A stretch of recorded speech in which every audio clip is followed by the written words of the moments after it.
Welcome to V Ideas Current Affairs. Today we are going to discuss about continuation of January month current affairs. ఇందులో భాగంగా మనం sports అనేటువంటి అంశం గురించి పరిశీలిద్దాం. మరి స్పోర్ట్స్ అనగానే 2023 సంవత్సరంలో 2023లో మనకి హాకీకి సంబంధించినటువంటి గేమ్స్ని హాకీని ఎక్కడ నిర్వహించారు అంటే ఒడిషా రాష్ట్రంలో నిర్వహించారు. మనందరికీ తెలుసు ప్రపంచంలోనే largest hockey stadium, world's largest hockey stadium Birsa Munda hockey stadium. ఈ బిర్సా ముండా హాకీ స్టేడియం అనేది ఎక్కడుంది సార్ అంటే ఒడిషా రాష్ట్రంలో ఉంది. ఒడిషాలోని రూర్కేలా అనేటువంటి ప్రాంతంలో ఏర్పాటు చేయడం జరిగింది. మరి Rourkela iron and steel industry ఉంది మన దేశంలో. ఒడిషా రాష్ట్రంలో ఉంది రూర్కేలా. ఈ Rourkela iron and steel industry మనకి ఎక్కడుంది సార్ అంటే ఈ ఒడిషా రాష్ట్రంలో ఉంది. దీన్ని వెస్ట్ జర్మనీ యొక్క సహకారంతో మనం ఏర్పాటు చేయడం జరిగింది. సో వెస్ట్ జర్మనీ సహకారంతో ఏర్పాటు చేసిన మనం ఈ రూర్కేలా ఇనుముక్కు కర్మాగారాన్ని.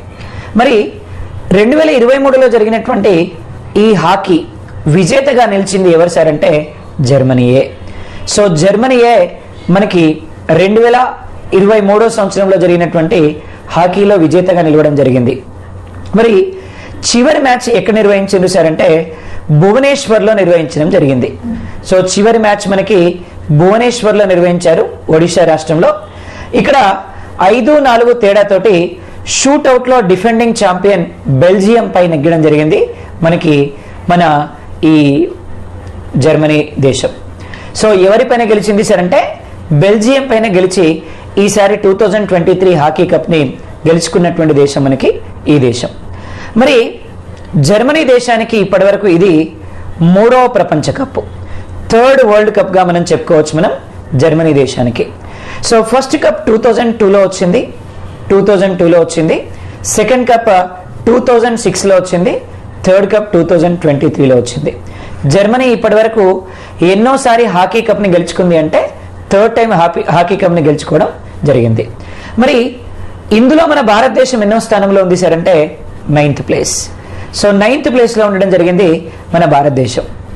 మరి భారతదేశం ప్రపంచంలో నిర్వహించినటువంటి హాకీ పోటీలలో 9వ స్థానంలో నిలవడం జరిగింది మన భారతదేశం.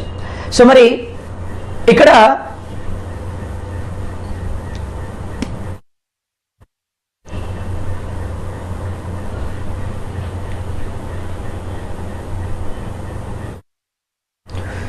మన భారతదేశంతో పాటు అర్జెంటీనా అనేటువంటి దేశం కూడా ఈరోజు 9th ప్లేస్లోనే ఉంది హాకీలో. అంటే ఇండియా మరియు భారత్ ఈ రెండు కూడా హాకీలో ఎన్నో స్థానంలో ఉన్నాయి సార్ అంటే 9th ప్లేస్లో ఉండడం జరిగింది. మరి 15th హాకీ వరల్డ్ కప్ ఒడిశాలోని భువనేశ్వర్లోని రూర్కేలాలో జనవరి 13న ప్రారంభించడం జరిగింది. ఇది దాదాపు 17 డేస్ నిర్వహించడం జరిగింది మన రూర్కేలో. మొత్తం 44 మ్యాచ్లు మనకి ఇందులో కండక్ట్ చేయడం జరిగింది. 44 మ్యాచ్లు నిర్వహించిన మనం దీంట్లో. మరి ఈ మ్యాచ్ మనకి ఎక్కడ జరిగింది సార్ అంటే బిర్సా ముండా అనేటువంటి స్టేడియంలో జరిగింది. సో ప్రపంచంలోనే అతిపెద్ద హాకీ స్టేడియంగా చెప్పుకునేటువంటి బిర్సా ముండా హాకీ స్టేడియంలో మనకి వీటిని నిర్వహించడం జరిగింది. మరి దీంట్లో భారత్ తొలి మ్యాచ్ని స్పెయిన్ పైన నెగ్గడం జరిగింది. అంటే ఎవరెవరికి జరిగింది తొలి మ్యాచ్ అంటే స్పెయిన్కి ఇండియాకి మధ్య జరిగింది. ఈ మ్యాచ్లో మన భారతదేశం విన్ అవ్వడం జరిగింది. మరి మన 1975లో హాకీ వరల్డ్ కప్లో పాల్ సింగ్ నాయకత్వంలో తొలిసారిగా ఇండియా వరల్డ్ కప్ని విన్ అవ్వడం జరిగింది. సో ఫస్ట్ టైం మన ఇండియా హాకీ కప్ని గెలుచుకున్నటువంటి ఇయర్ ఏంటి అంటే 1975. అజిత్ పాల్ సింగ్ ఆ రోజు మనకి కెప్టెన్గా పనిచేశారు. ఈ అజిత్ పాల్ సింగ్ నాయకత్వంలో మనకి ఆ రోజు దీన్ని హాకీ కప్ని గెలుచుకోవడం జరిగింది. ఇది మనకి హాకీకి సంబంధించినటువంటి విశేషాలు కాబట్టి గుర్తుపెట్టుకోండి. మన దగ్గర జరిగింది కాబట్టి గుర్తుపెట్టుకోవాలి. అలాగే అండర్ 19 వార్తల్లో ఉన్నటువంటి ఇంకొక అంశం మనకి అండర్ 19. సో అండర్ 19 అండర్-19 మహిళల T20 ప్రపంచ కప్ విజేత, ఉమెన్స్ T20 వరల్డ్ కప్ విజేత. So women's T20 world cup విన్నర్గా ఎవరు నిలిచారు సార్ అంటే మన ఇండియా నిలవడం జరిగింది. సో ఇండియా వరల్డ్ కప్ విన్నర్గా గెలిచింది మన ఈ వరల్డ్ అండర్-19కి సంబంధించినటువంటి దీంట్లో. మరి ఎవరిపైన విజయాన్ని సాధించారు సార్ అంటే ఇంగ్లాండ్ పైన విజయాన్ని సాధించడం జరిగింది. ఇంగ్లాండ్ దేశం పైన విజయాన్ని సాధించి ఈరోజు వరల్డ్ కప్ విన్నర్గా ఆవిర్భవించినటువంటి దేశం ఏది అంటే మనకి భారతదేశం. మరి మొదటి అండర్-19 T20 వరల్డ్ కప్ నెగ్గినటువంటి భారత్ జట్టును BCCI 5 కోట్ల రూపాయల నజరానా ప్రకటించడం జరిగింది. సో BCCI మన ఈ అండర్-19లో గెలిచిన సందర్భంగా 5 crores రూపీస్ ప్రైజ్ మనీ కూడా అందించడం జరిగింది. మరి ఈసారి ఈ జట్టుకి కెప్టెన్ గా పనిచేసినటువంటి వ్యక్తి ఎవరు అంటే షఫాలి వర్మ. ఎవరు పనిచేశారు సార్ అంటే షఫాలి వర్మ పనిచేశారు. షఫాలి వర్మ ఈసారి కెప్టెన్ గా పనిచేశారు మన మహిళల world cup under-19 world cup కి సంబంధించి. ప్లేయర్ ఆఫ్ ది ఫైనల్ గా టిటాస్ సాధు, ఇండియాకి సంబంధించినటువంటి టిటాస్ సాధు భారత్ కి సంబంధించినటువంటి ప్లేయర్. ఈమె ప్లేయర్ ఆఫ్ ది ఫైనల్ గా గెలవడం జరిగింది. ప్లేయర్ ఆఫ్ ది సిరీస్ గా గ్రేస్ స్టీవెన్స్ మనకి so player of the series గా మనకి గెలవడం జరిగింది. ఆస్ట్రేలియన్ ఓపెన్ విజేత జకోవిచ్. సో ఆస్ట్రేలియన్ ఓపెన్ విజేతగా జకోవిచ్.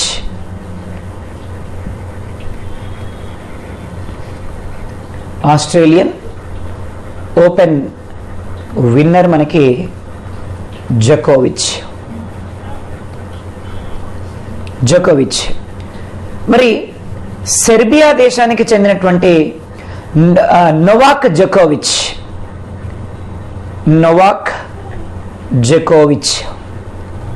ఇతనిది సెర్బియా దేశం.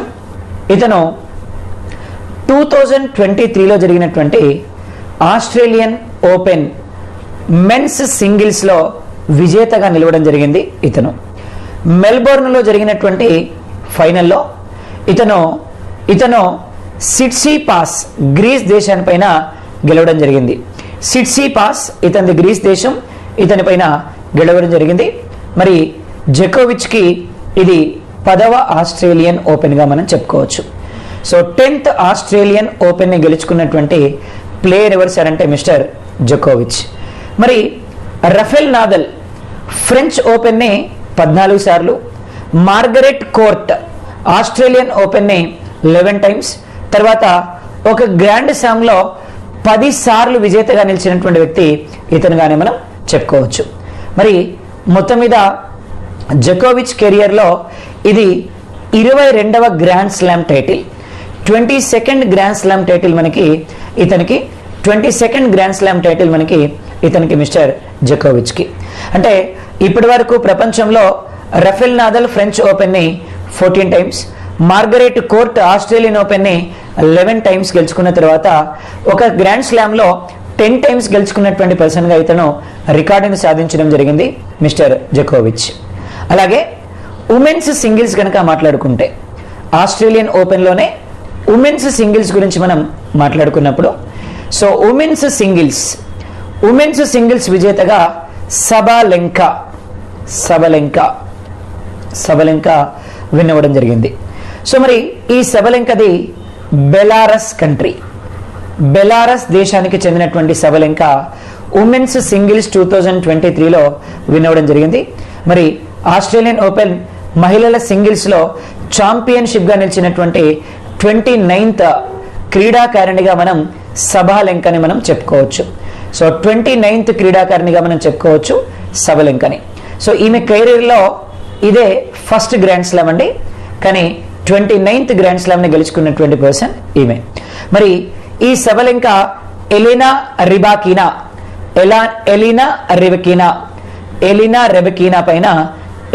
రెబకీనా పైన ఈమె కజకిస్తాన్ దేశం, ఈమె పైన విన్ అయి ఈ టైటిల్ని గెలుచుకోవడం జరిగింది మనకి. సో ఈమె సబలింక. అలాగే రంజీ ట్రోఫీ తొలి ఓపెన్లో హ్యాట్రిక్ సాధించడం జరిగింది మనం. ఆఫ్టర్ 88 ఇయర్స్ 88 ఏళ్ల తర్వాత రంజీ ట్రోఫీ చరిత్రలో తొలిసారిగా మొదటి మ్యాచ్ ఓవర్లో హ్యాట్రిక్ సాధించినటువంటి బౌలర్గా సౌరాష్ట్ర సీమర్ జైదేవ్ ఉసద్గుర్ రికార్డ్ని సాధించడం జరిగింది. ఎవరు సాధించారంటే సౌరాష్ట్రకి చెందినటువంటి సీమర్ జైదేవ్ ఉసద్కర్ రికార్డుని సాధించడం జరిగింది. ఉసద్కర్. సో ఉసద్కర్ రికార్డుని సాధించడం జరిగింది. మరి రంజీ ట్రోఫీ చరిత్రలో 88 ఏళ్ల తర్వాత తొలి ఓవర్లో హ్యాట్రిక్ని సాధించడం మళ్ళీ ఇది చరిత్రగా మనం చెప్పుకోవచ్చు. ఢిల్లీలోని రాజ్కోట్లో జరిగినటువంటి రంజీ ట్రోఫీ మ్యాచ్లో ఉసద్కర్ ఈ ఘనతని సాధించారు మనకి మన రంజీ ట్రోఫీలో. అలాగే టాటా ఓపెన్ విజేత. సో టాటా ఓపెన్ విజేత గ్రీక్ స్పూర్ భారత్లో నిర్వహించినటువంటి ఏకైక ATP tourney Tata open Maharashtra టోపీ ఏటీపీ 250 సింగిల్స్ విజేతగా నెదర్లాండ్స్ ఆటగాడు గ్రీక్ స్పూర్ నిలవడం జరిగింది. సో నెదర్లాండ్కి చెందినటువంటి గ్రీక్ స్పూర్ సో ఇక్కడ మహారాష్ట్రలో నిర్వహించినటువంటి so open Maharashtra ATP 220 singles విజేతగా గెలుచుకోవడం జరిగింది. ఫైనల్లో గ్రీక్ స్పూర్ ఇతను బెంజమిన్ బోస్ని ఫ్రాన్స్ దేశానికి చెందినటువంటి బెంజమిన్ బోంజీని ఓడించడం జరిగింది మన ఈ గ్రీక్ స్పూర్ అనేటువంటి ఇతను. మరి గ్రీక్ స్పూర్కి తొలి ఏటీపీ టైటిల్గా మనం చెప్పుకోవచ్చు. మరి తాజా టోర్నీలో డబుల్స్లో భారత జోడీ శ్రీరామ్ బాలాజీ జీవన్ నెడుంజిలియన్ రన్నరప్గా నిలవడం జరిగింది. ఫైనల్లో సాండర్ గిల్ జరాన్ వీగస్ బెల్జియం చేతిలో వీళ్ళు ఓడిపోయి రన్నరప్గా నిలవడం జరిగింది. సో ఈ టాటా ఓపెన్ విజేతలో మనకి టాటా ఓపెన్ విజేతగా నిలిచినటువంటి వ్యక్తి గ్రీక్ స్పూర్గా మనం చెప్పుకోవచ్చు. అలాగే భారత cricket senior selection committee. So దీన్ని మనం బీసీసీఐ అంటున్నాం మనం. సో భారత క్రికెట్ కంట్రోల్ కౌన్సిల్ అంటాం మనం, బీసీసీఐ అంటున్నాం మనం. సో ఇక్కడ ఈ బీసీసీఐ 5 సభ్యుల కొత్త సీనియర్ సెక్షన్ కమిటీని ప్రకటించడం జరిగింది. ఎంతమంది సభ్యులతోటి అంటే 5 సభ్యులతోటి 5 మెంబర్స్ తోటి ఒక కమిటీని అనౌన్స్ చేయడం జరిగింది. మనకి చేతన్ వర్మ ఈ చేతన్ వర్మ నార్త్ జోన్కి చైర్మన్గా వ్యవహరించేటువంటి కమిటీలో నార్త్ జోన్కి చైర్మన్గా వ్యవహరించేటువంటి ఈ కమిటీలో సలీల్ ఇతనేమో నార్త్ జోన్కి, చేతన్ వర్మ నార్త్ జోన్కి, సలీల్ అంకోలా మనకి వెస్ట్ జోన్కి. అలాగే సుబ్రతో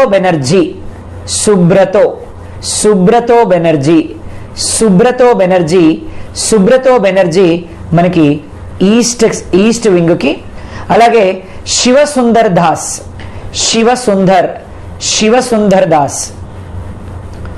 ఈ శివసుందర్ దాస్ సెంట్రల్ జోన్కి. అలాగే మనకి సెంట్రల్ జోన్కి. అలాగే శరత్ సో శరత్ మనకి సౌత్ జోన్కి చైర్మన్స్ గా ఉండడం జరుగుతుంది ఓవరాల్గా. మరి T20 ప్రపంచ కప్లో భారత్ జట్ వైఫల్యం అనంతరం 2022 నవంబర్ 18న బీసీసీఐ రద్దు చేసినటువంటి కమిటీకి చైర్మన్గా వ్యవహరించిన చేతన్ శర్మ మరొకసారి చైర్మన్గా ఎంపిక కావడం దీనికి ఉన్నటువంటి ప్రత్యేకమైనటువంటి అంశంగా మనం చెప్పుకోవచ్చు. సో గతంలో రద్దయినటువంటి బీసీసీఐకి తిరిగి మళ్ళీ అతనే చైర్మన్గా నియమితులు కావడం అనేది ఒక విశేషంగా మనం చెప్పుకోవచ్చు. అలాగే సాకేత్ జోడీకి టైటిల్ థాయిలాండ్ దేశంలో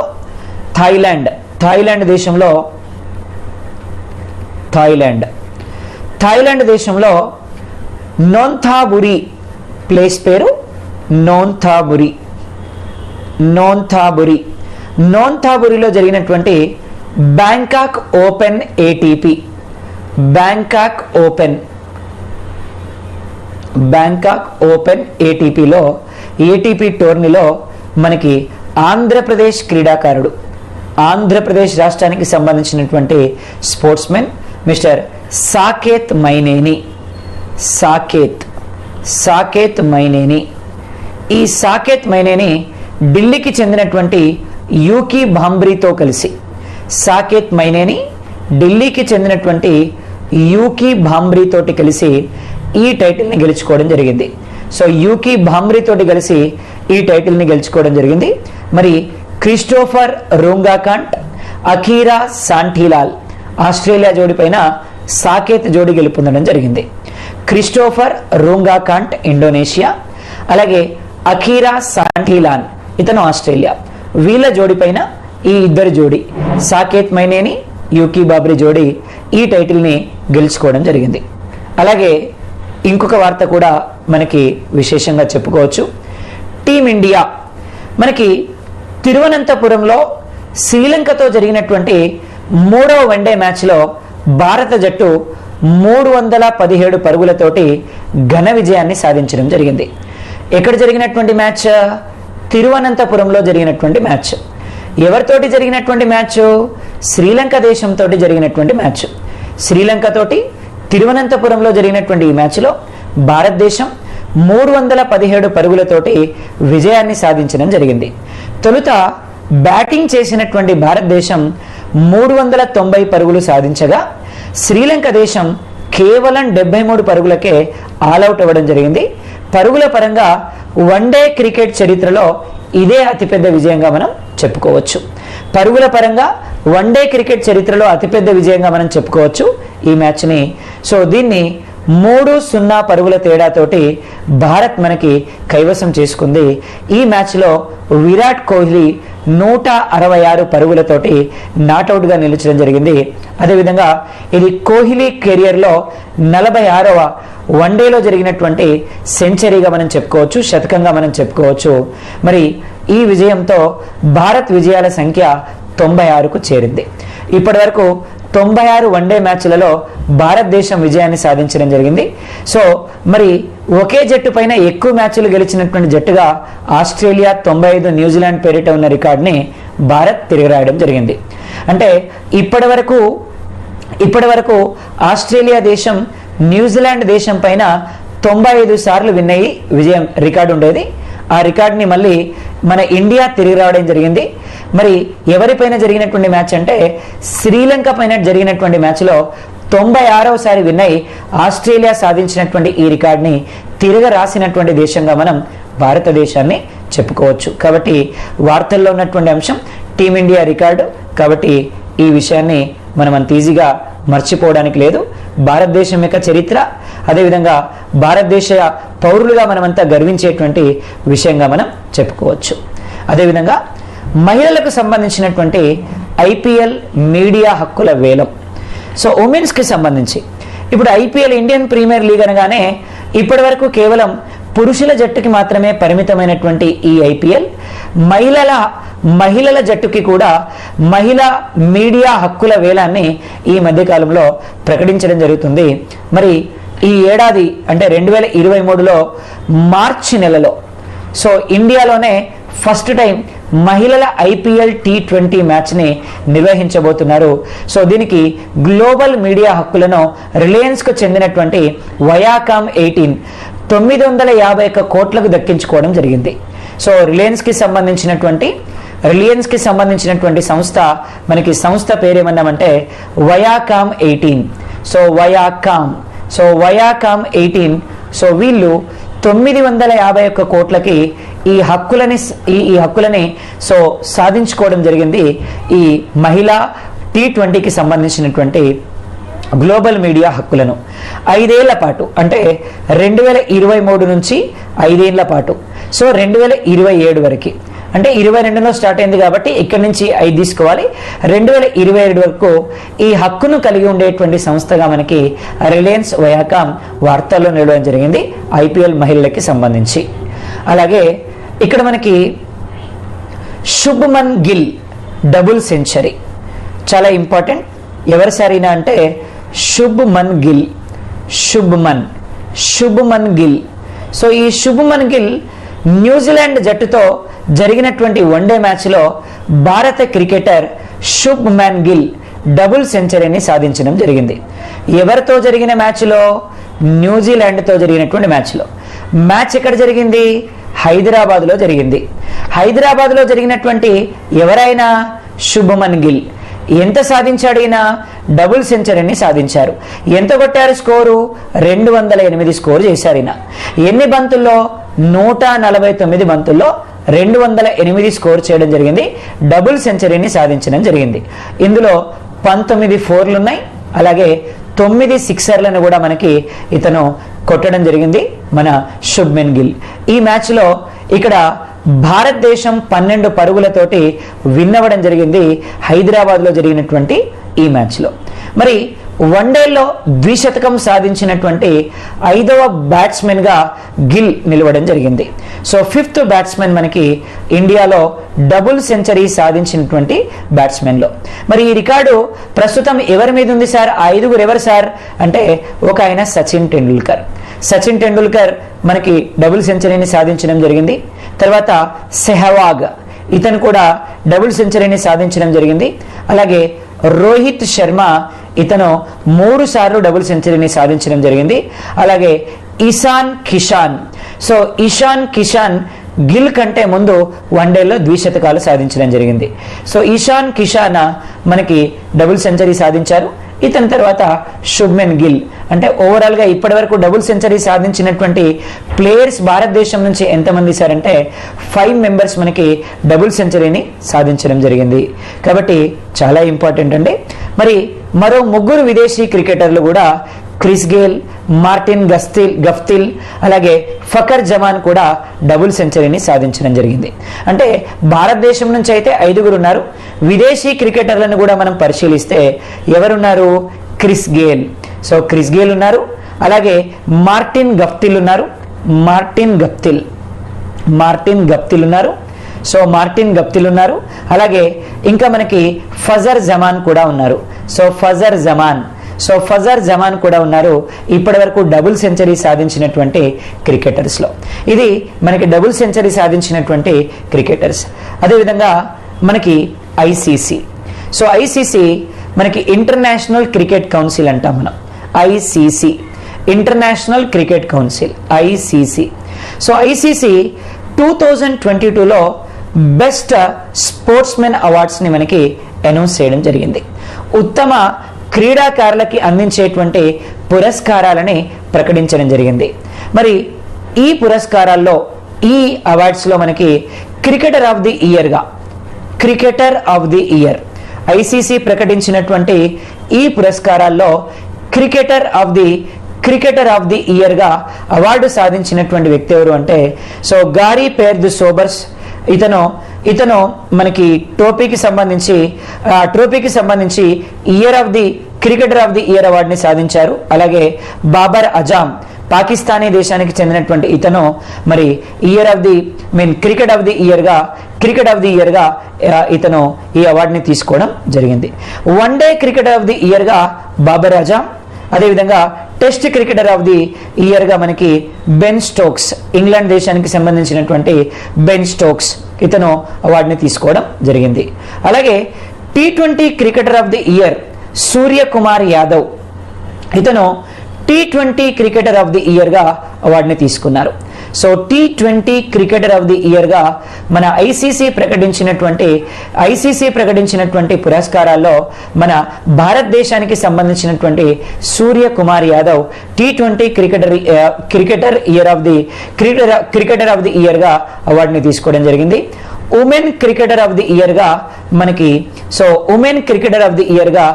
నాట్ సివేర్, ఇంగ్లాండ్ దేశానికి సంబంధించినటువంటి నాట్ సివేర్, సో ఈమె ఈ అవార్డుని స్వీకరించడం జరిగింది. Women emerging player of the year గా Renuka Singh, women emerging player of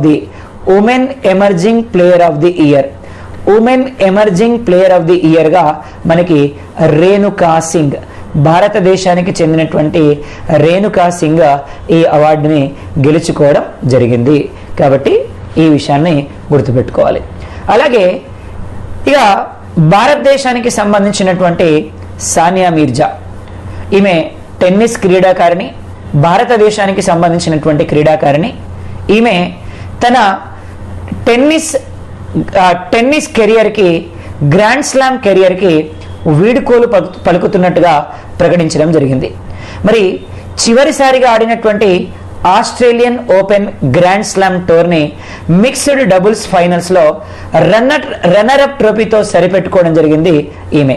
Australian open grand slam టోర్ని mixed డబుల్స్లో ఈమె మనకి రన్నరప్ని గెలుచుకోవడం జరిగింది. సానియా రోహన్ బొప్పన్న జోడీ. సో దాదాపు ఇక్కడ లూయిసా స్టెఫానీ అలాగే రఫేల్ మాటాస్ బ్రెజిల్ జోడీతో చేతుల్లో ఓడిపోయి రన్నరప్గా నిలవడం జరిగింది వీరు. మరి రన్నరప్గా నిలిచినటువంటి వీరికి $89,450 US. సిమిలర్లీ 51.97 lakhs 51,97,97,000 రూపాయలని ప్రైజ్ మనీగా అందించడం జరిగింది.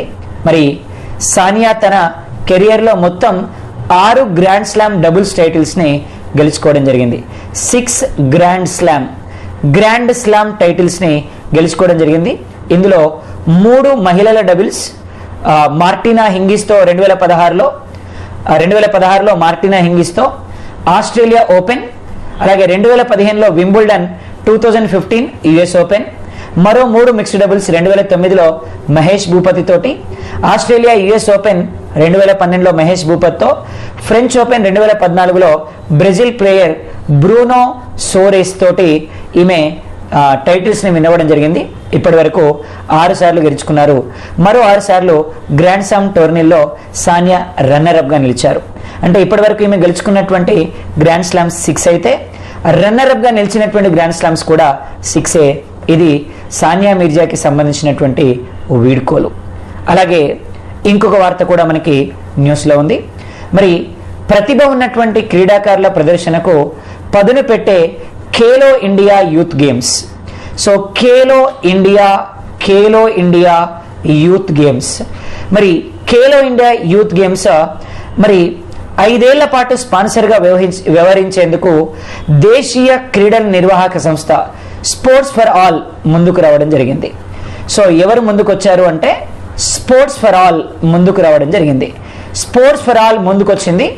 5 ఇయర్స్ పాటు స్పాన్సర్షిప్ చేస్తాం మేము. ఎవరైతే ఖేలో ఇండియా గేమ్స్లో పార్టిసిపేట్ చేస్తున్నారో వాళ్ళందరికీ 5 ఇయర్స్ పాటు మేము స్పాన్సర్షిప్ ప్రొవైడ్ చేస్తామని చెప్పి ముందుకు వచ్చినటువంటి సంస్థ మనకి. సో ఇక్కడ ఎవరు సార్ అంటే స్పోర్ట్స్ ఫర్ ఆల్ అనేటువంటి ఇక్కడ ఈ క్రీడల నిర్వాహక సంస్థ. ఈ మేరకి దాదాపు 12.5 కోట్ల రూపాయల ఇన్వెస్ట్మెంట్ అవబోతున్నట్లు దీని యొక్క వ్యవస్థాపకులైనటువంటి రిషికేష్ జోషి ప్రకటించడం జరిగింది. అంటే 5 ఇయర్స్ పాటు ఈ గేమ్స్ని కండక్ట్ చేయడానికి దాదాపు 12.5 crores ఖర్చు అవుతుంది అని చెప్పి రిషికేష్ జోషి ప్రకటించడం జరిగింది. సో గతంలో మనకి సో ఇక్కడ ఎస్ఎఫ్ఏ, సో ఎస్ఎఫ్ఏ వాళ్ళు స్పోర్ట్స్ ఫర్ ఆల్ వాళ్ళు మన ఒలింపిక్స్, ఆసియా క్రీడలు, కామన్వెల్త్ క్రీడల్లో భారత జట్టుకి స్పాన్సర్షిప్ని అందించడం జరిగింది వీళ్ళు స్పోర్ట్స్ ఫర్ ఆల్ అనేటువంటి ఈ స్పోర్ట్స్ నిర్వాహక సంస్థ వాళ్ళు.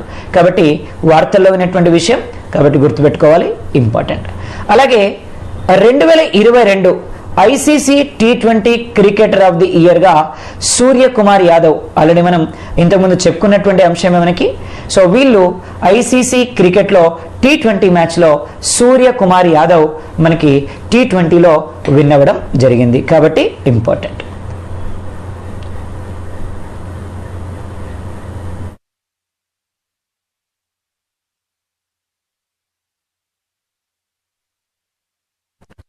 సో ఇవండి జనవరి మాసంలో మనకి స్పోర్ట్స్కి సంబంధించినటువంటి విషయాలు. ఇకపోతే జనవరి మాసంకి సంబంధించినటువంటి సైన్స్ అండ్ టెక్నాలజీ విషయాలను గురించి ఒకసారి చూద్దాం. ఇక్కడ జనవరి మాసంలో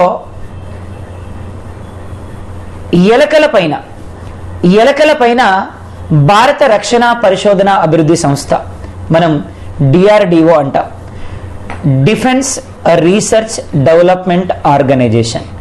డిఆర్డిఓ వాళ్ళు ఎవరిపైన? ర్యాట్స్ పైన, ఎలకల పైన ఫస్ట్ ఫేజ్ మొదటి దశ ప్రయోగాలని నిర్వహించడం జరిగింది. మరి దేనికి సంబంధించి? అసిమెట్రిక్ టెక్నాలజీ ల్యాబ్లో ఈ ప్రయోగాల్ని వీళ్ళు పూర్తి చేసుకున్నారు. ఎక్కడ చేసుకున్నారు? అసిమెట్రిక్ ల్యాబొరేటరీలో ఈ ప్రయోగాల్ని పూర్తి చేసుకోవడం జరిగింది డిఆర్డిఓ. ఫస్ట్ ఫేజ్కి సంబంధించి ఇంకా సెకండ్ ఫేజ్కి కూడా సన్నద్ధం అవబోతున్నారు మనకి దీనికి సంబంధించి. మరి దేనికి సంబంధించి సార్ అంటే ఎలకల కదలికలను నియంత్రించడానికి సర్జరీ ద్వారా వాటి శరీరంలో ఎలక్ట్రోడ్స్లని అమర్చారు. సో ఎలక్ట్రోడ్స్ని ఎలకల శరీరంలో అమర్చి సర్జరీ ద్వారా, అంటే సర్జరీ చేసి వాటి యొక్క శరీరంలో ఎలక్ట్రోడ్స్ని అమర్చారు. ఎందుకు అమర్చారు సార్ అంటే యుద్ధ క్షేత్రంలో శత్రువులు ఎక్కడెక్కడ ఏ ఆయుధాలని మోహరించారు అనేటువంటి విషయాల్ని తెలుసుకోవడం కోసం మనకి వీటి యొక్క శరీరాన్ని కోసి సర్జరీ చేసి దాంట్లో ఎలక్ట్రోడ్స్ని అమర్చడం జరిగింది. సో మరి ఇలాంటి సామర్థ్యాన్ని పెంపొందించేటువంటి విధంగా డిఆర్డిఓ ఈ ప్రయోగాన్ని చేయడం జరిగింది. మరి ఈ ఎలుకలను యానిమల్ సైబర్స్ అని పిలుస్తున్నారు. సో ఈ ఎలుకల్ని ఏదైతే మనకి ఈ ఎలక్ట్రోడ్స్ అమర్చినటువంటి ఎలుకలు ఉన్నాయో వాటిని ఏమంటున్నారంటే యానిమల్ సైబర్స్ అని పిలుస్తున్నారండి. యానిమల్ సైబర్స్ అని పిలుస్తున్నారు మనకి ఈ ఎలక్ట్రోడ్స్ అమర్చినటువంటి ఈ ఎలుకల్ని. ఎవరు అమర్చారు? డిఆర్డిఓ. ఎందుకని? శత్రువుల యొక్క కదలికల్ని, వారి దగ్గర ఉన్నటువంటి ఆయుధాలని పరిశీలించడం కోసం, పసిగట్టడం కోసం ఈ యొక్క ఎలుకల శరీరంలో ఎలక్ట్రోడ్స్ని అమర్చడం జరిగింది. మరి 7 క్రితమే ఈ ప్రాజెక్టు ప్రారంభమైనప్పటికీ దీనికి సంబంధించి 108 సైన్స్ కాంగ్రెస్ 108వ జాతీయ సైన్స్ కాంగ్రెస్ లో డిఆర్డిఓ శాస్త్రవేత్త అయినటువంటి పి శివప్రసాద్ ఒక ప్రజెంటేషన్ ని కూడా ఇవ్వడం జరిగింది మనకి 108వ సైన్స్ కాంగ్రెస్ లో. కాబట్టి బాగా వార్తల్లో ఉన్నటువంటి అంశం డిఆర్డిఓకి సంబంధించినటువంటి ఈ అంశం. అలాగే ఇక్కడ ఇటీవల కాలంలో మనం తరచూ వింటున్నటువంటి పదం ఏంటి అంటే కోవిడ్. చైనా వాడు ఏమంటే ఈ కోవిడ్ ని స్ప్రెడ్ చేశాడో ప్రపంచమంతా గిలిగిల్లాడిపోతుంది ఈ కోవిడ్ దెబ్బకి తట్టుకోలేక. మరి ఈ కోవిడ్-19 కారక SARS-CoV-2 వైరస్ని SARS-CoV-2 అనేటువంటి ఈ వైరస్ని ముక్కులోనే అడ్డుకట్ట వేసే విధంగా సూక్ష్మ పోగులను అమెరికాలోని జాన్స్ హాప్కిన్స్ విశ్వవిద్యాలయం వాళ్ళు అభివృద్ధి చేయడం జరిగింది. ఒక వినూత్నమైనటువంటి స్ప్రేని అభివృద్ధి చేశారు. ఎవరు అభివృద్ధి చేశారు? అమెరికా దేశానికి సంబంధించినటువంటి యూనివర్సిటీ రీసెర్చ్ స్కాలర్స్ అభివృద్ధి చేశారు. ఎక్కడుంది యూనివర్సిటీ? జాన్స్ హాప్కిన్ యూనివర్సిటీ అంటున్నాం మనం. జాన్ హాప్కిన్స్ అనేటువంటి ఈ యూనివర్సిటీ ఎక్కడుంది? యూనివర్సిటీ యుఎస్ఏలో ఉంది. దేనికి సంబంధించి ఒక స్ప్రేని డెవలప్ చేశారు అంటే కోవిడ్-19 కారకమైనటువంటి ఈ వైరస్ని ముక్కులోకి వెళ్లకుండా అంతరించడానికి, నాశనం చేయడానికి స్ప్రేని డెవలప్ చేయడం జరిగింది. SARS-CoV-2 అనేటువంటి వైరస్ని నశింప చేయడానికి వీళ్ళు అభివృద్ధి చేసినటువంటి స్ప్రే అన్నమాట ఈ స్ప్రే. మరి ఇక్కడ ఈ యూనివర్సిటీకి చెందినటువంటి శాస్త్రవేత్తలు ఎవరైతే ఉన్నారో సూప్రామాలి క్యూలర్ ఫిలమెంట్స్ అనేటువంటి పలుచని పోగల్ని రూపొందించారు. సో వాటి పేరేంటి అంటే సూప్రామాలి అంటున్నాం మనం. సో ఆ పలుచటి పోగుల పేరు ఏంటి అంటే సూప్రామాలి క్యూలర్ ఫిలమెంట్స్ అంటాం మనం. సూప్రామాలి క్యూలర్ ఫిలమెంట్స్ అంటున్నాం. సో క్యూలర్ ఫిలమెంట్స్ అంటున్నాం. సో వీటిని వీళ్ళు అభివృద్ధి చేయడం జరిగింది. సో ఇవి స్పాంజుల లాగా పనిచేస్తాయి. మన స్పాంజులు ఏ విధంగా అయితే ఉంటాయో ఆ స్పాంజుల లాగా పనిచేస్తాయి. సో ఈ వైరస్లని స్పాంజులంతా కూడా పీల్చుకుంటాయి అనమాట. మనం స్పాంజ్ వాటర్లో పెడితే ఏ విధంగా అయితే పీల్చుకుంటుందో అట్లా ఈ వైరస్ మొత్తాన్ని కూడా పీల్చుకుంటుంది మనకి ఈ స్పాంజ్. సో దీని ద్వారా ఏమవుతుంది అంటే మన శ్వాస మార్గాల్లో ఉండేటువంటి కణాల్లో బంధాన్ని ఏర్పరచుకొని ఇన్ఫెక్షన్ కలిగించకుండా ఈ కరోనా వైరస్ ని నిర్బంధించేటువంటి అవకాశం ఉన్నటువంటి ఈ స్ప్రేని వీళ్ళు అభివృద్ధి చేయడం జరిగింది. సో దాని పేరేంటి అంటే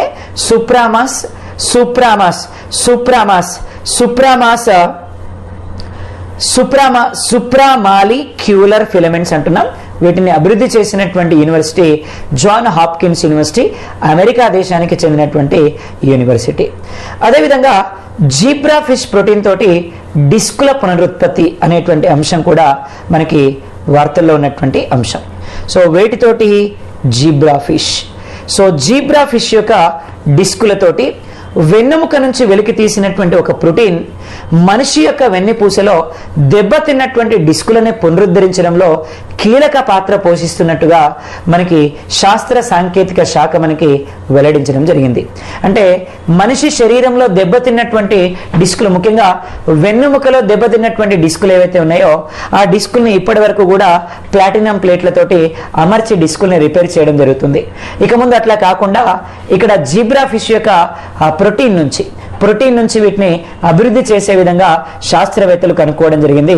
ఇప్పటి వరకు దెబ్బతిన్నటువంటి డిస్కులు ఏవైతే ఉంటాయో వాటిని పునరుజ్జీవనం చేసే విధంగా చికిత్సలు అయితే ఏం లేవు. కేవలం రోగ లక్షణాలే చికిత్సల అందుబాటులో ఉన్నాయని చెప్పి చెప్పుకోవచ్చు.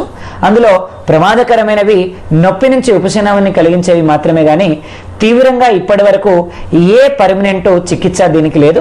ఫస్ట్ టైం దీనికి పర్మనెంట్ చికిత్సని కనుక్కోవడం జరిగింది జీబ్రా ఫిష్ యొక్క మనకి డిస్కులతోటి, ప్రోటీన్ తోటి తయారు చేసేటువంటి డిస్కులతోటి.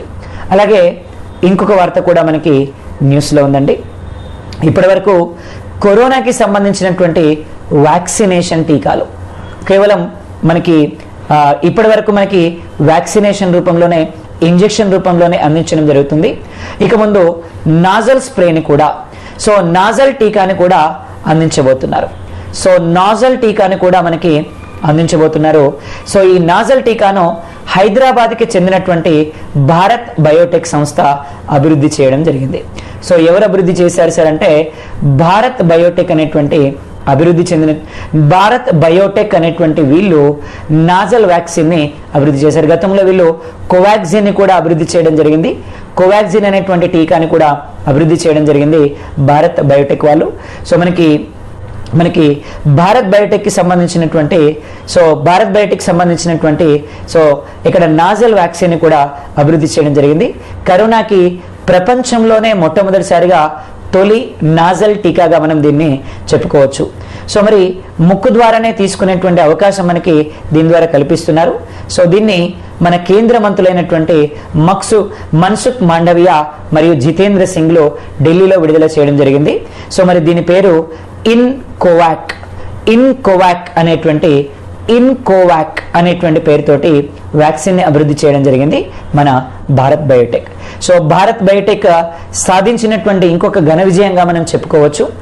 నాజిల్ ద్వారా వేసేటువంటి వ్యాక్సిన్ ని అభివృద్ధి చేశారు. ఇన్కోవాక్ అనేటువంటి ఈ వ్యాక్సిన్ ని మనకి అభివృద్ధి చేయడం జరిగింది.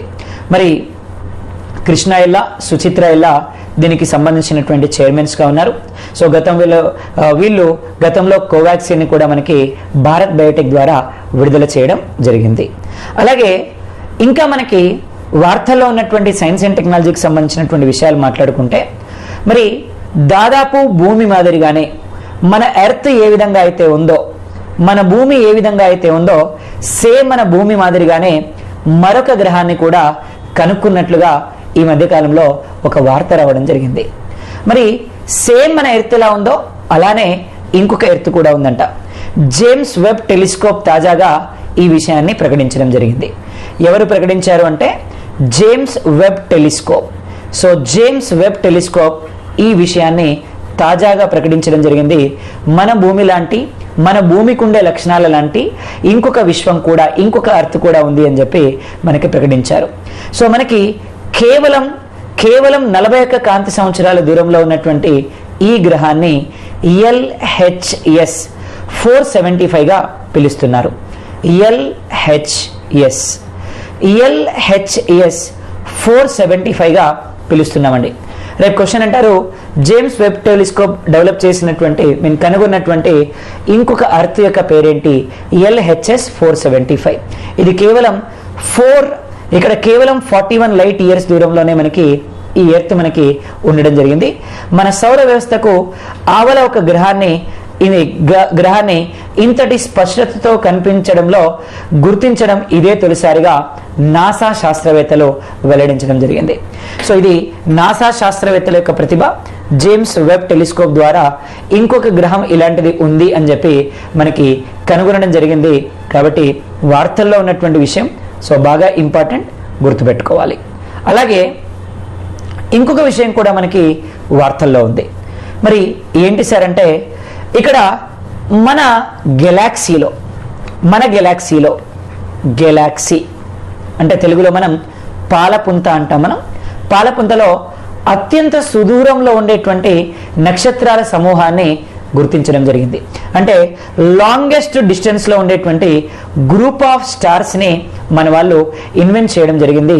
ఇక్కడ ఆర్ఆర్ లైర్గా పిలుస్తున్నటువంటి ఇవి ఏమన్నాం సార్ వీటిని అంటే ఆర్ఆర్ లైర్గా పిలుస్తున్నటువంటి ఇవి మనకు అతి సమీపంలో ఉన్నటువంటి నక్షత్ర మండలమైనటువంటి ఆండ్రోమెడాకు ఏకంగా సగం దూరంలో ఉండడం మనకి విశేషం.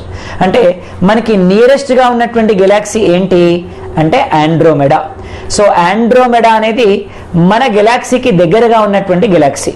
మరి దీనికి సగం దూరంలోనే ఈ ఆర్ఆర్ లీరా అనేటువంటి ఈ గెలాక్సీస్ని కనుగొనడం జరిగింది.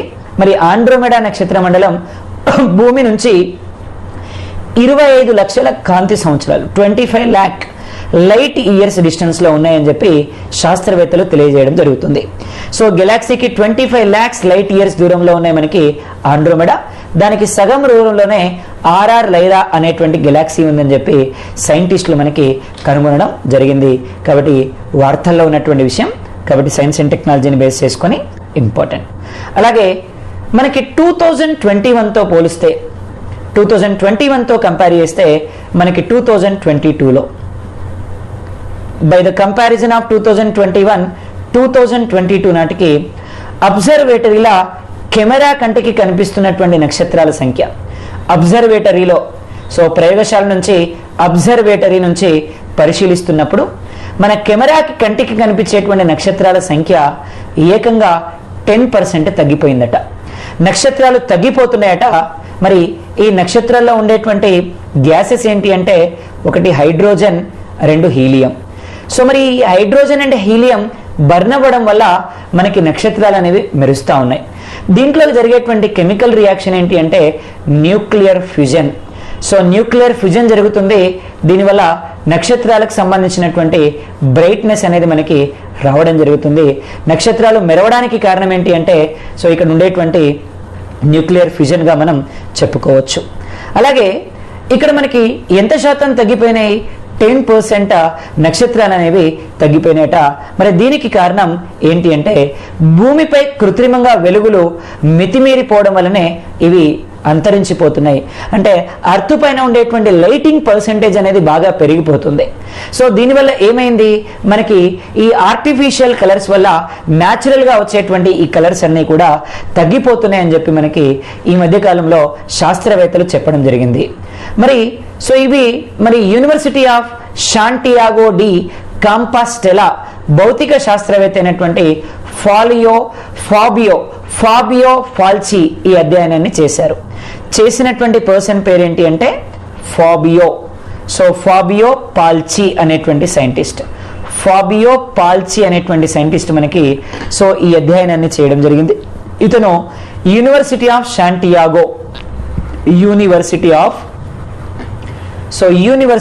శాంటియాగోలో రీసెర్చ్ చేస్తున్నటువంటి పర్సన్ అయినా యూనివర్సిటీ ఆఫ్ శాంటియాగోలో సో మనకి సైంటిస్ట్గా పనిచేస్తున్నటువంటి వ్యక్తి మనకి ఇతను. కాబట్టి నక్షత్రాలట 10% వరకు తగ్గిపోయినాయట. ఆర్టిఫిషియల్ కలర్స్ వల్ల న్యాచురల్గా ఉండేటువంటి కలర్స్ తగ్గిపోతున్నాయని చెప్పి ఇతను ప్రకటించడం జరిగింది. అలాగే మనకి వైరస్ ప్రతిసృష్టి. సో వైరస్ యొక్క రీజనరేషన్ అంటున్నాం, వైరస్కు ప్రతిసృష్టి అంటున్నారు, వైరస్కి రీజనరేషన్ అంటున్నాం. సో మానవ చరిత్రలోనే మొదటిసారిగా, హ్యూమన్ హిస్టరీలోనే మొదటిసారిగా వైరస్కు కంప్యూటర్ సహాయంతో యథావిధిగా ప్రతిసృష్టి చేయడం జరిగింది. సో కంప్యూటర్ యొక్క హెల్ప్ తోటి రీజనరేషన్ చేశారు మన వాళ్ళు వైరస్కి సంబంధించి. సో గతంలో ఇలాంటివి మనకి జీవపరంగా 3D నిర్మాణ పరంగా జన్యుపరంగా ఓ వైరస్ను అచ్చుగుద్దినట్లు పునర్నిర్మించడం ఇదే తొలిసారి. సో కంప్యూటర్లో 3D ఇమాజినేషన్ తోటి వైరస్ని యాజ్ ఇట్ ఈస్గా మళ్ళీ తయారు చేయడం చరిత్రలో ఇదే మొదటిసారిగా మనం చెప్పుకోవడం జరిగింది. మరి ఎవరు డెవలప్ చేశారు అంటే బ్రిటన్లోని Aston university department of mathematics professor ద్వి త్రినెరుక్ అతను ఈ ఘనతను సాధించడం జరిగింది. ఇతనిది యూనివర్సిటీ అంటే బ్రిటన్ దేశానికి చెందినటువంటి ఆస్టన్ యూనివర్సిటీ. సో ఈ ఆస్టన్ యూనివర్సిటీకి సంబంధించినటువంటి మ్యాథమెటిక్స్ ప్రొఫెసర్ సో మిస్టర్ ద్వి త్రినెరుక్, అతని పేరు ద్వి త్రినెరుక్ ఇతను సో ఈ ఘనతను సాధించడం జరిగింది. మరి ప్రపంచంలో అందుబాటులో ఉన్నటువంటి ఈ వైరస్ నిర్మాణంలో cryo electronic microscopy computational modelling సాయంతో పరిశీలించి వైరస్కి ప్రతి సృష్టి చేయడం జరిగింది, రీజనరేషన్ మనకి చేయడం జరిగింది. దేని సహాయంతో చేశారు అంటే ఎలక్ట్రాన్ మైక్రోస్కోపీ కంప్యూటేషనల్ మోడలింగ్ సహాయంతో, ఎలక్ట్రానిక్ మైక్రోస్కోపీ కంప్యూటేషనల్ మోడలింగ్ సహాయంతో ఈ ఘనతను ఇతను సాధించడం జరిగింది మనకి. సో ఇతను ద్వి త్రినెరుక్ అనేటువంటి ఈ ప్రొఫెసర్, ఈ సైంటిస్ట్. అలాగే మనకి హిమం యొక్క గర్భంలో అంటే హిమాలయాల యొక్క గర్భంలో అంటార్కిటికా రీజియన్లో మనకి దట్టమైనటువంటి మంచు గర్భంలో 7.6 kgs ఉన్నటువంటి ఒక పెద్ద ఉల్కని అంతర్జాతీయ శాస్త్రవేత్తల బృందం వెలికి తీయడం జరిగింది.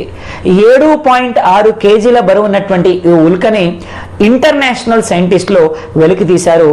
మంచు ఖండంలో ఇంత భారీ ఉల్కని కనుగొనడం సో ఇదే మొట్టమొదటిసారి, అదేవిధంగా అరుదు అని కూడా మనం చెప్పుకోవచ్చు.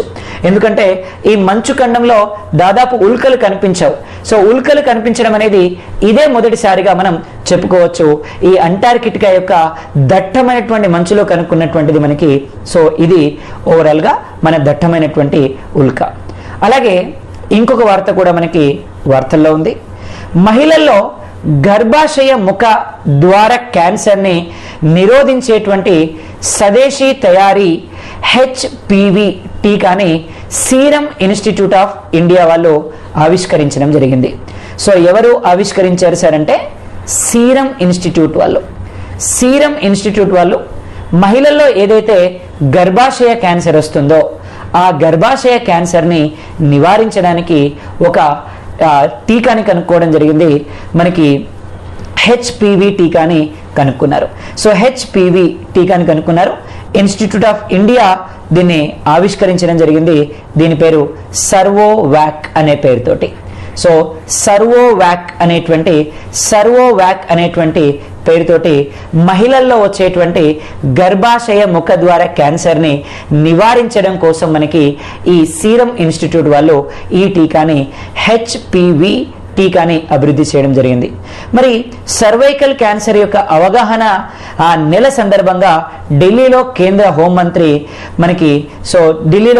హోంమంత్రి సమక్షంలో సీరం సంస్థకి చెందినటువంటి CEO అదర్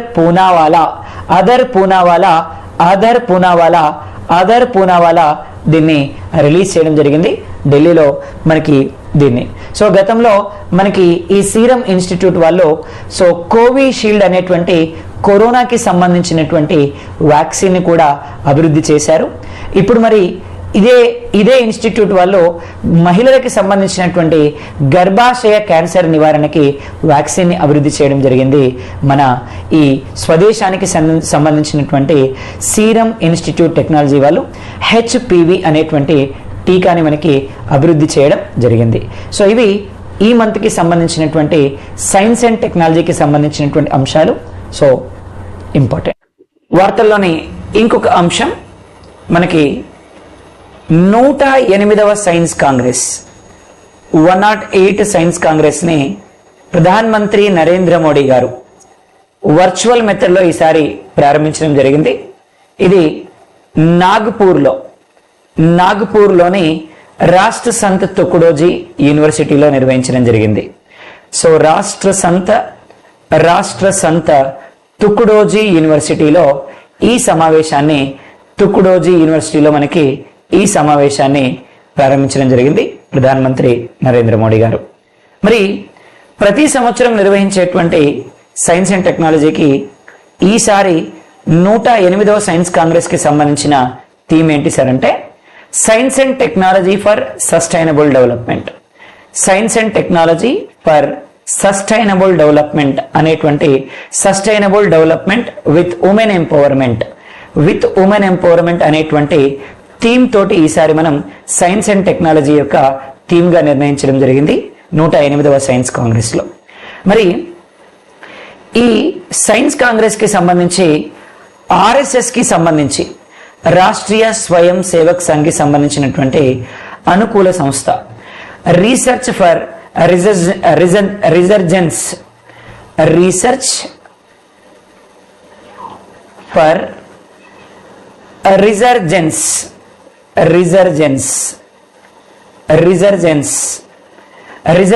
ఫౌండేషన్ అనేటువంటి సంస్థ. ఇది ఆర్ఎస్ఎస్ కి అనుబంధ సంస్థ. ఇది మనకి ఇక్కడ ఆర్ఎఫ్ అనేటువంటి సంస్థ మరి ఈసారి ప్రత్యేకంగా బంగారు సిరాతోటి అంటే గోల్డెన్ ఇంక్ తోటి రాసినటువంటి ఖురాన్ ప్రతిని ఈ సమావేశంలో ప్రదర్శించడం ఒక ప్రత్యేకమైనటువంటి విషయంగా మనం చెప్పుకోవచ్చు. ఇది 16th సెంచరీకి చెందినటువంటి ఈ బుక్ లో మొత్తం 385 పేజెస్ ఉంటాయి.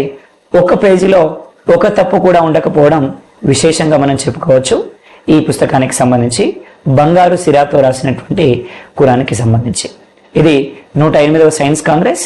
మరి ఇంకొక సమావేశం మరి ప్రపంచ ఆర్థిక వేదిక సమావేశం వరల్డ్ ఎకనామిక్ ఫారం అంటాం. వరల్డ్ ఎకనామిక్ ఫారం అంటున్నాం. సో దీనికి సంబంధించి ఎవ్రీ ఇయర్ సాంప్రదాయకంగా సమావేశాన్ని మనం స్విట్జర్లాండ్ లోని దావోస్ లో నిర్వహించడం జరుగుతుంది. సో ఎవ్రీ ఇయర్ మనకి స్విట్జర్లాండ్ లో నిర్వహిస్తారు. స్విట్జర్లాండ్ లోని దావోస్ అనేటువంటి ప్రాంతంలో ఈ సమావేశాన్ని మనం నిర్వహించడం జరుగుతూ ఉంది. మరి ఇక్కడ మనకి హక్కుల సంఘం అంటే రైట్స్ కమిషన్ అంటాం మనం. అలాగే ఆక్స్ఫామ్ ఇంటర్నేషనల్ తన వార్షిక అసమానత నివేదికను ఈ సమావేశంలో విడుదల చేయడం జరిగింది. అంటే ఇన్ఈక్వాలిటీ ఇండెక్స్ ని ఈ సమావేశంలోనే మనకి రిలీజ్ చేయడం జరిగింది. ఎవరు రిలీజ్ చేశారు అంటే హ్యూమన్ రైట్స్ కమిషన్, అదేవిధంగా ఆక్స్ఫామ్ ఇంటర్నేషనల్ అనేటువంటి ఆర్గనైజేషన్ జాయింట్ గా ఈ ఇన్ఈక్వాలిటీ ఇండెక్స్ ని మనకి రిలీజ్ చేయడం జరిగింది ఈ వరల్డ్ ఎకనామిక్ ఫోరంలో. మరి దీనికి సంబంధించినటువంటి విశేషాలను ఒకసారి చూద్దాం. మరి భారత్ లో ఆర్థిక అసమానతలు అధికంగా ఉన్నట్లు ఈ నివేదికలో చెప్పారు.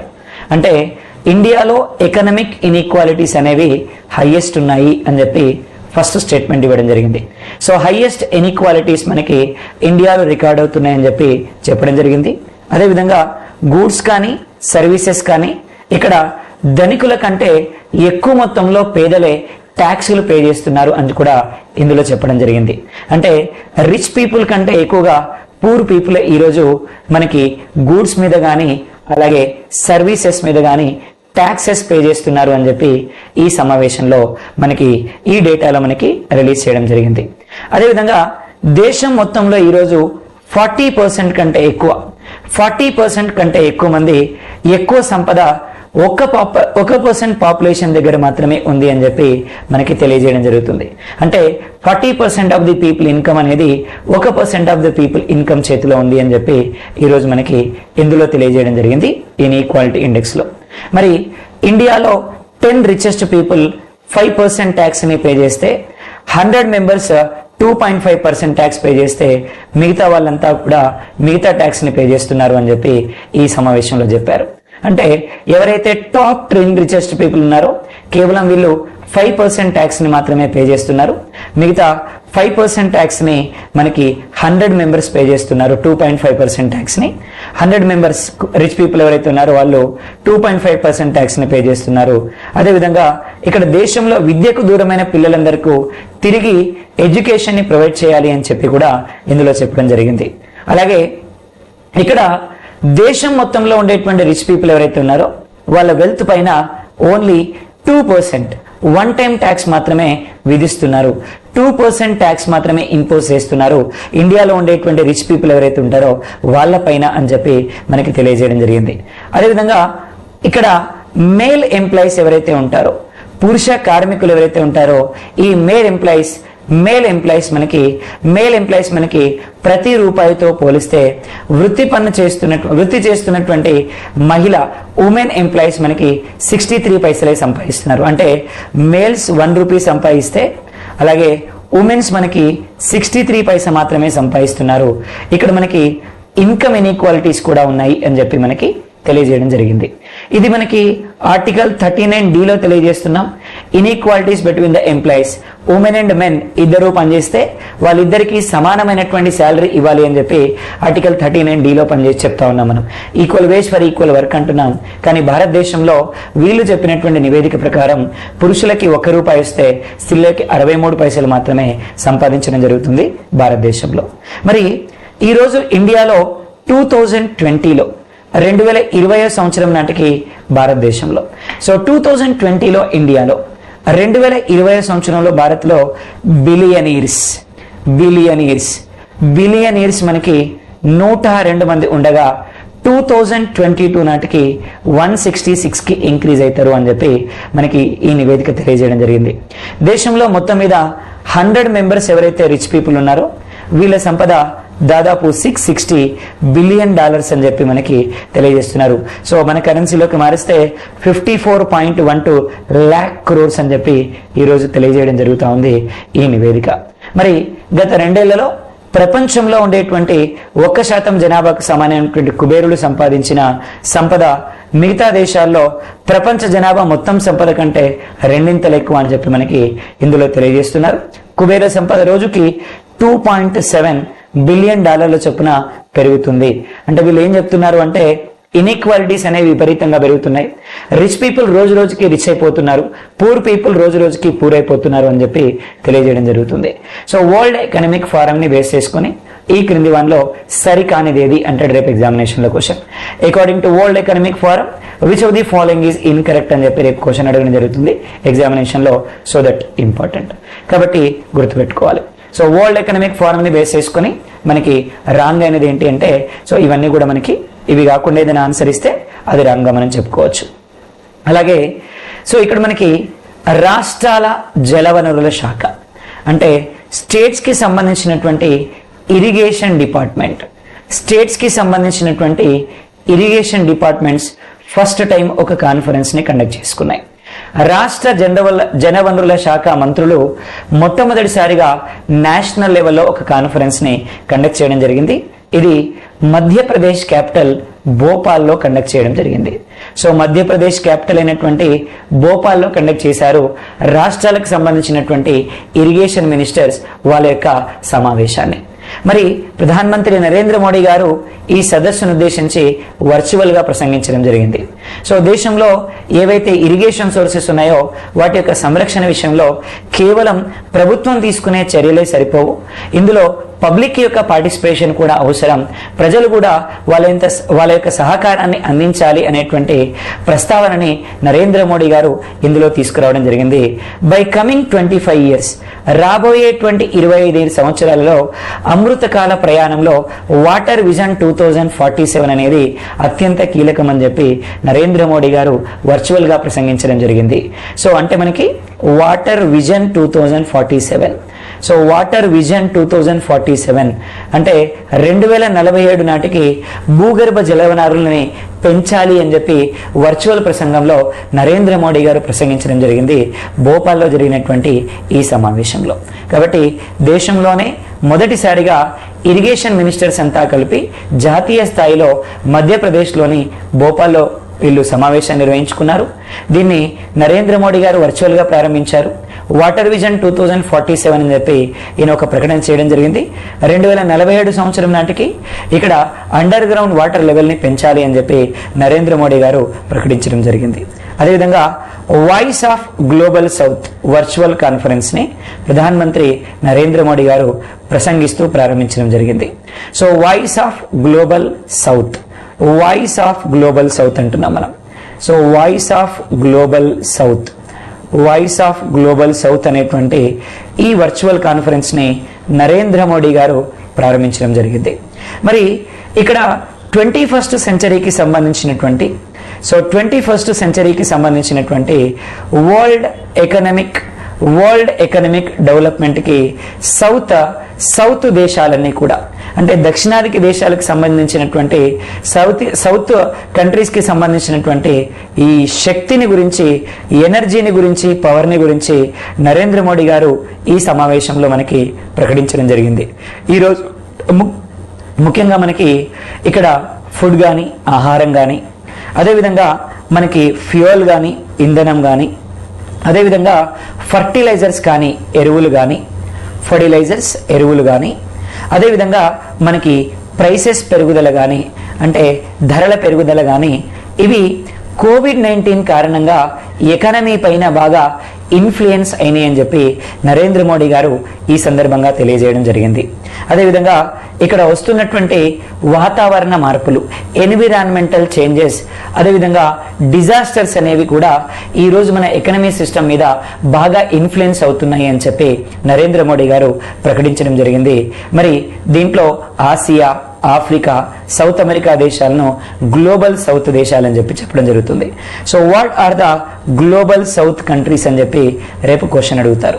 So what are the global south countries అంటే, ఒకటి సో ఏషియా అన్నాం, ఆ తర్వాత ఆఫ్రికా అంటున్నాం, అలాగే మనకి సౌత్ అమెరికా అన్నాం. సో ఈ 3 కాంటినెంట్స్ ని కలిపి, ఈ 3 కంట్రీస్ ని కలిపి అండ్ కాంటినెంట్స్ ని కలిపి ఏమంటున్నామంటే సౌత్ గ్లోబల్ కంట్రీస్ గా మనం తెలియజేయడం జరుగుతూ ఉంది. సో దీంట్లో వర్చువల్ గా మాట్లాడారు మన ప్రధానమంత్రి నరేంద్ర మోడీ గారు. అదేవిధంగా మనకి డీజీపీ, ఐజీపీల 57th conference, inspector general of police, అలాగే director general of police, so డీజీపీలు, అదేవిధంగా ఐజీపీలు, సో డీజీపీలు ఐజీపీల యొక్క సమావేశం 57th కాన్ఫరెన్స్ మనకి అఖిల భారత సదస్సు దీనికి సంబంధించి ఢిల్లీలో కండక్ట్ చేయడం జరిగింది. సో డీజీపీలు, ఐజీపీల సదస్సు 57th కాన్ఫరెన్స్ మనకి ఎక్కడ నిర్వహించారు అని చెప్పి రేపు ఎగ్జామినేషన్ లో క్వశ్చన్ అడుగుతారు. ఢిల్లీలో నిర్వహించారు. సో దీనికి ప్రధానమంత్రి నరేంద్ర మోడీ గారు, అలాగే హోమ్ మినిస్టర్ అమిత్ షా గారు, అదేవిధంగా national security adviser Ajit Doval గారు పాల్గొనడం జరిగింది ఈ సమావేశంలో. మరి ఇక్కడ ఈ సమావేశం ఎక్కడ జరిగింది అంటే ఢిల్లీలో జరిగింది. ఎన్నో సమావేశం? 57th సమావేశం. ఎవరు అటెండ్ అయ్యారు అంటే మనకి అజిత్ దోవల్ గారు అటెండ్ అయ్యారు. సో సెంట్రల్ సెక్యూరిటీ అడ్వైజర్ గా పనిచేస్తున్నారు ఈయన. ప్రధానమంత్రి నరేంద్ర మోడీ గారు, అమిత్ షా గారు హోమ్ మినిస్టర్ అటెండ్ అవ్వడం జరిగింది. అదేవిధంగా ఇంకొక సదస్సు కూడా వార్తల్లో ఉంది, వరల్డ్ ఇన్వెస్టర్స్ కాన్ఫరెన్స్ అంటున్నాం. సో మనకి వరల్డ్ ఇన్వెస్టర్స్ కాన్ఫరెన్స్, సో ఈ వరల్డ్ ఇన్వెస్టర్ కాన్ఫరెన్స్ మనకి 7th కాన్ఫరెన్స్ అండి. ఈసారి కండక్ట్ చేసినటువంటి ఈ కాన్ఫరెన్స్ జనవరి మాసంలో, ఇది మధ్యప్రదేశ్లోని ఇండోర్లో కండక్ట్ చేయడం జరిగింది. సో ఎక్కడ కండక్ట్ చేశారు సార్ అంటే మధ్యప్రదేశ్లోని ఇండోర్లో కండక్ట్ చేయడం జరిగింది వరల్డ్ ఇన్వెస్టర్స్ కాన్ఫరెన్స్ ని. సో దీన్ని కూడా వర్చువల్ గానే ప్రారంభించారు మన ప్రధానమంత్రి నరేంద్ర మోడీ గారు. సో ఇది మనకి జనవరి మాసంలో జరిగినటువంటి కాన్ఫరెన్స్లు, ముఖ్యమైనటువంటి సమావేశాలు మనకి 2023 జనవరి మాసంలో జరిగినటువంటి, జనవరి మంత్లో జరిగినటువంటి సమావేశాలు. ఇకపోతే మనకి ప్రతి సంవత్సరం ఈ మంత్లోనే సోషియో ఎకనామిక్ సర్వే వస్తుంది. సోషియో ఎకనామిక్ సర్వే బడ్జెట్ కి సంబంధించి మనం ఒక సెపరేట్ వీడియో చేద్దాం. సో అది ఇక్కడ నేను మాట్లాడాలనుకోవడం లేదు. అదేవిధంగా మనకి ఎకనామిక్ సంబంధించినటువంటి ఇంకొన్ని విషయాల గురించి దీంట్లో మాట్లాడుకుంటే మనకి ఇక్కడ world bank, so world bank మనకి ఒక డేటాని రిలీజ్ చేయడం జరిగింది. సో ఏం డేటా అంటే 2023-24లో 2023-24 ఆర్థిక సంవత్సరంలో, ఫినాన్షియల్ ఇయర్ లో గ్రోత్ రేట్ అంచనాలకు సంబంధించి ఒక డేటాని రిలీజ్ చేసింది మనకి వరల్డ్ బ్యాంక్. దీంట్లో 6.9% గా ఉన్నటువంటి గ్రోత్ రేట్ అట మనకి 6.6 కి తగ్గింది అని చెప్పి మనకి వరల్డ్ బ్యాంక్ తెలియజేయడం జరిగింది తాజా నివేదికలో. సో రీసెంట్ గా రిలీజ్ చేసినటువంటి రిపోర్ట్ ని బేస్ చేసుకుని గతంలో 6.9% గా ఉన్నటువంటి గ్రోత్ రేట్ మనకి 6.6 కి తగ్గింది అని చెప్పి ఈ రోజు మనకి వరల్డ్ బ్యాంక్ తెలియజేయడం జరిగింది. అలాగే 2024 and 25లో 2024-25 సంవత్సరంలో ఈ వృద్ధి రేటు 6.1% ఉండబోతుంది అని చెప్పి మనకి వరల్డ్ బ్యాంక్ తెలియజేయడం జరిగింది. సో వరల్డ్ బ్యాంక్ అంచనాల ప్రకారం 2023-24లో గ్రోత్ రేట్ 6.6, ఇది 24-25కి సంబంధించి 6.1%గా ఉండబోతుంది అని చెప్పి వరల్డ్ బ్యాంక్ మనకి తెలియజేయడం జరిగింది. కాబట్టి ఇది వరల్డ్ బ్యాంక్కి సంబంధించినటువంటి నివేదిక, గుర్తుపెట్టుకో. అలాగే మరి 2023 సంవత్సరానికి సంబంధించి మిలిటరీ సామర్థ్యంలో, మిలిటరీ కెపాసిటీలో, ఇండియన్ మిలిటరీ కెపాసిటీలో మనం ఎన్నో ప్లేస్లో ఉన్నాం సార్ అంటే 4th ప్లేస్లో ఉండడం జరిగింది. సో మన ఇండియా 4th ప్లేస్లో ఉంది మిలిటరీ కెపాసిటీలో. దీన్ని గ్లోబల్ ఫైర్ పవర్ ఇండెక్స్ 2023 అనే పేరుతో రిలీజ్ చేయడం జరిగింది. సో ఏ పేరుతో రిలీజ్ చేశారు సార్ అంటే global fire power index, global fire power index 2023 అనే పేరుతోటి రిలీజ్ చేశారు. ఈ ఇండెక్స్ లో మన మిలిటరీ వరల్డ్ మిలిటరీలో ఎన్నో ప్లేస్ లో ఉంది సార్ అంటే 4th ప్లేస్ లో ఉండడం జరిగింది. మరి సో 2005 నుంచి ఈ ఇండెక్స్ ని మనకి ఎవ్రీ ఇయర్ రిలీజ్ చేయడం జరుగుతుంది. మరి అప్పటి నుంచి తొలి స్థానంలో అమెరికా కంటిన్యూ అవుతా ఉంది. అంటే వరల్డ్ మిలిటరీలోనే 1st ప్లేస్ లో ఉన్నటువంటి కంట్రీగా మనకి యుఎస్ఏ రికార్డుని సాధించడం జరిగింది. మరి 2006 సంవత్సరం నుంచి మన ఇండియా కంటిన్యూస్ గా 4th ప్లేస్ ని రికార్డు సాధించడం జరుగుతూ ఉంది. సో 4th ప్లేస్ లోనే ఉంది మన ఇండియా మనకి అప్పటి నుంచి కూడా. మరి 1st ప్లేస్ లో ఎవరున్నారు? యుఎస్ఏ ఉంది. అలాగే 4th ప్లేస్ లో ఎవరున్నారు? మన ఇండియా ఉంది 4th ప్లేస్ లో. అలాగే 2nd ప్లేస్ మరియు 3rd ప్లేస్లలో 2nd ప్లేస్ లో మనకి రష్యా ఉంది, 3rd ప్లేస్ లో మనకి 2nd ప్లేస్ లో మనకి రష్యా ఉంది. అలాగే 3rd ప్లేస్ లో మనకి చైనా ఉంది. 2nd ప్లేస్ లో రష్యా ఉంది, 3rd ప్లేస్ లో చైనా ఉంది మనకి ఈ ఇండెక్స్ లో, మన ఈ గ్లోబల్ ఫైర్ పవర్ ఇండెక్స్ 2023లో. సో ఇది ఎప్పటి నుంచి రిలీజ్ చేస్తున్నారు అంటే 2005 నుంచి రిలీజ్ చేస్తున్నారు. అప్పటి నుంచి 1st ప్లేస్ లో అమెరికా ఉంటుంది, ఇండియా 4th ప్లేస్ లో ఉంటుంది. అదేవిధంగా మనకి సో లేటెస్ట్ గా రిలీజ్ చేసినటువంటి ఈ ఇండెక్స్ ప్రకారం, so what ever the data release recently, దీని ప్రకారం మనకి సో రష్యా వద్ద మనకి నియర్లీ 12,566 12,566 వార్ ట్యాంక్స్, యుద్ధ ట్యాంకులు, వార్ ట్యాంక్స్ ఉన్నాయట. రష్యా దగ్గర మొత్తం 12,566 వార్ ట్యాంక్స్ ఉన్నాయట. అదేవిధంగా తర్వాతి స్థానంలో మనకి నార్త్ కొరియా ఉంది, ఉత్తర కొరియా ఉంది. అదేవిధంగా తర్వాత ప్లేస్ లో మనకి ఈజిప్ట్ ఉంది. తర్వాత ప్లేస్ లో మనకి ఇండియా ఉంది. వార్ ట్యాంక్స్ కేవలం సో యుద్ధ ట్యాంకులకు సంబంధించినటువంటి డేటాలో మనకి ఇది భారతదేశం.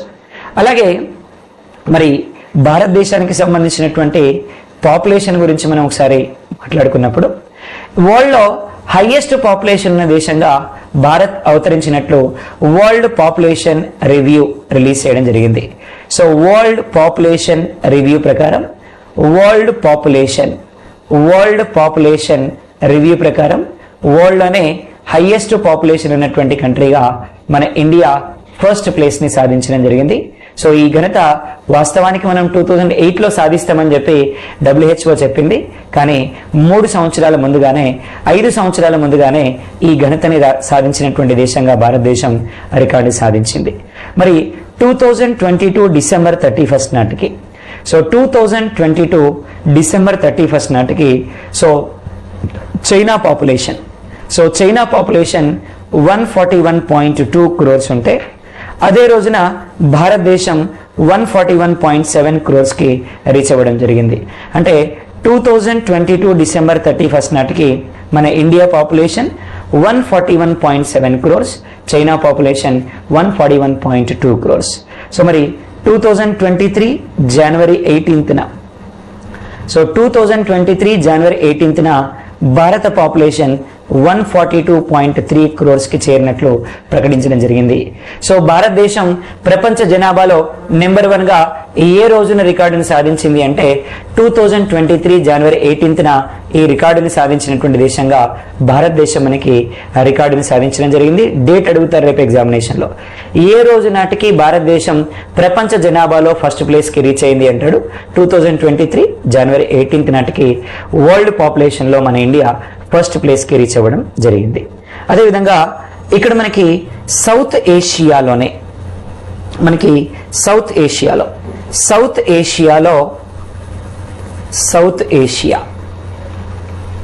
ఏషియాలో బలహీనమైనటువంటి ఆర్థిక వ్యవస్థగా ప్రపంచంలోనే మన సౌత్ ఏషియాలో వీకర్ ఎకానమీ ఉన్నటువంటి కంట్రీగా పాకిస్తాన్ రికార్డుని సాధించడం జరిగింది. సౌత్ ఏషియాలోనే వీకర్ ఎకానమీ ఉన్నటువంటి కంట్రీగా పాకిస్తాన్ రికార్డుని సాధించడం జరిగింది. ఈ ఏడాది పాకిస్తాన్ వృద్ధి రేటు గతంలో వేసిన అంచనాల కంటే కూడా 2% తక్కువ రికార్డుని సాధించడం జరిగింది.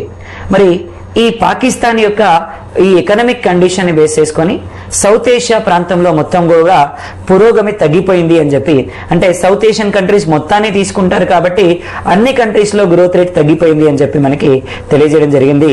సో పాకిస్తాన్ గత ఏడాది ముంచెత్తినటువంటి వరదలు ఈ పరిస్థితికి కారణం అని చెప్పి ఒక నివేదికలో తెలియజేయడం జరిగింది. సో ప్రస్తుతం 3,300 కోట్ల రూపాయల డాలర్ల రుణాన్ని పాకిస్తాన్ పొందాల్సినటువంటి అవసరం ఉంది. 3,300 crores ఎకనమీ అయితే మాత్రమే, అంటే 3,300 crores డబ్బులు ఉంటే మాత్రమే ఈ ఫినాన్షియల్ కండిషన్స్ నుంచి బయటపడేటువంటి అవకాశం ఉంది అని చెప్పి ఈరోజు మనకి వరల్డ్ ఎకనమీకి సంబంధించినటువంటి ఆర్గనైజేషన్స్ మనకి ఈరోజు తెలియజేయడం జరుగుతూ ఉంది. సో రేపు ఎగ్జామినేషన్లో ఏమంటారు అంటే సౌత్ ఏషియాలోనే వీకర్ ఎకానమీ ఉన్నటువంటి దేశంగా రికార్డుని సాధించినటువంటి దేశం ఏది అంటారు? పాకిస్తాన్ దేశం సౌత్ ఏషియాలోనే వీకర్ ఎకానమీగా రికార్డుని సాధించడం జరిగింది. అదేవిధంగా మనకి 2022 సంవత్సరం, సో మనకి 2022 సంవత్సరం సో అత్యంత వేడి సంవత్సరంగా, హైయెస్ట్ టెంపరేట్ ఇయర్ గా మనకి రికార్డుని సాధించడం జరిగింది. సో అత్యంత వేడి సంవత్సరంగా రికార్డుని సాధించినటువంటి సంవత్సరం మనకి 2022. సో మరి ఈ ఏడాది 5వ అత్యధిక వేడి సంవత్సరంగా మనకి రికార్డుని సాధించింది. అంటే ఫస్ట్ టైం మనకి 1951 నుంచి 1980 మధ్య కాలంలో యావరేజ్ టెంపరేచర్ కంటే కూడా 2022లో మనకి 1.6 డిగ్రీ సెంటిగ్రేడ్ టెంపరేచర్ మనకి ఎక్కువ రికార్డ్ అయింది అని చెప్పి మనకి సో వీళ్ళు తెలియజేయడం జరిగింది. అంటే 5వ అత్యధిక వేడి సంవత్సరంగా రికార్డుని సాధించినటువంటి సంవత్సరం ఏది అంటే 2022.